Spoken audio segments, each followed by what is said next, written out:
சரி, இப்ப அன்புமணி அவர்கள் இப்போ அதிமுக கூட்டணியில சேரதன் மூலமாக இதற்கு முன்னாடி வட மாவட்டங்கள்ல அதே போல வந்து கொங்கு பகுதிகளில் சில பகுதிகளில் வந்து பாமகவும் இந்த அதிமுக ஓட்டு சேர்ந்தா அந்த வெற்றின்றது வந்து ரொம்ப கச்சிதமாக இருந்தது. இந்த முறை அந்த மாதிரியான வாய்ப்புகள் இருக்கா? இந்த கூட்டணியில நம்ம பல முறை பார்த்திருக்கிறது என்பது வெறும் அரித்மெட்டிக் மட்டும் இல்ல ஒர்க் பண்றது. அரித்மெட்டிக்கு வந்து ஒரு முக்கியமான இடம் இருக்கு இந்த கூட்டணி பலம் என்பது.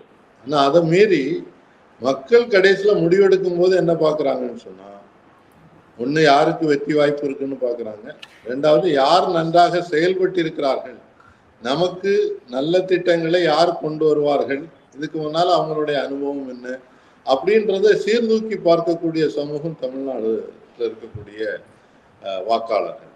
அவங்க வந்து கண்ணை மூடிட்டு முடிவெடுக்கிறது அவங்களால அல்ல. இன்னைக்கும் தமிழ்நாட்டில் இருக்கக்கூடியவர்களுக்கு படிப்பறிவு கூடுதல், அதே மாதிரி பத்திரிகை கூடுதலாக படிக்கக்கூடிய பழக்கமும் கூடுதலாக இருக்கிறது. அதனால விவாதங்கள் நடக்குது. அதனால டீ கடை பெஞ்சில விவாதம் நடக்குதுன்னு சொல்லுவாங்க. இன்னைக்கு பல இடங்கள்ல மக்கள் மத்தியில இந்த பொருள் வந்து விவாத பொருளாக மாறி ஒரு டிஸ்கஷன்ஸ் நடந்துட்டு இருக்கு. பாரதிய ஜனதா கட்சியினுடைய பல்வேறு நடவடிக்கைகளின் காரணமாக ஒரு வெறுப்பு என்பது அதிகரித்துக் கொண்டிருக்கிறது. அவங்க கூடல கூட்டணி வைத்திருக்கிறதுனால அதிமுக மேலேயும் வெறுப்பு வருது. அதனாலதான் பயந்து முன்னால வந்து அதிமுக கூட்டணி வேண்டாம்னு சொன்னாங்க. இன்னைக்கு எந்த கட்டாயத்தினாலேயோ போய் கூட்டணியில சேர்ந்திருக்கிறாங்க.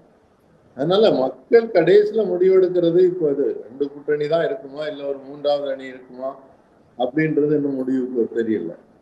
4 அணிகளாக கூட வர்றதுக்கு வாய்ப்பு இருக்குதுன்னு சொல்றாங்க. அப்படி வரும்போது அந்த சூழலுக்கு ஏற்ப சீர்தூக்கி பார்த்து முடிவு செய்பவர்கள் நம்ம தமிழ்நாட்டு மக்கள் அப்படின்றதுதான் என்னுடைய